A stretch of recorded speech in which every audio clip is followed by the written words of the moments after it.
with you again, because a vision softly creeping left its seeds while I was sleeping, and the vision that was planted in my brain still remains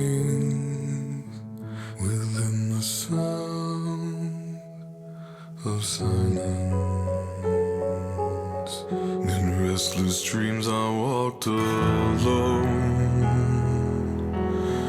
narrow streets of cobblestone, neath the halo of a street lamp.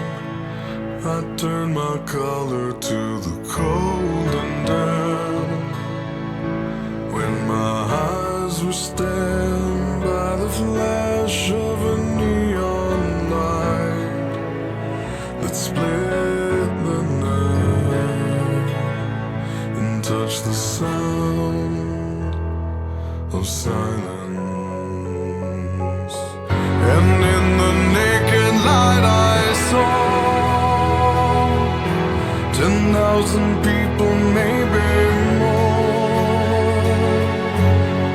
people talking without speaking, people hearing without listening, people writing songs that voices never share, and no one dared disturb the sound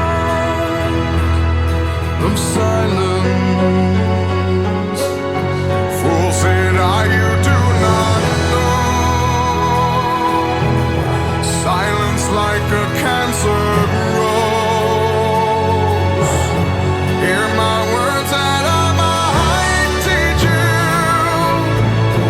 Take my arms that I might reach you.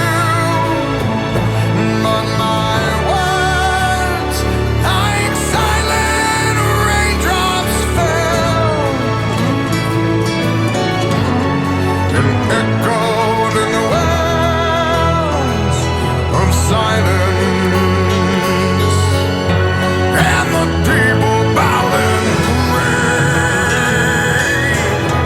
to the neon god they made,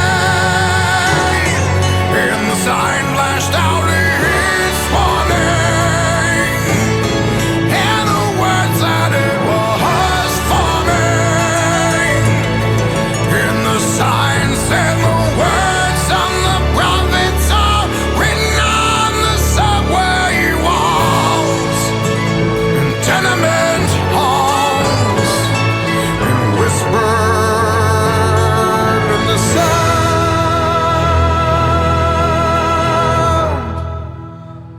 of silence.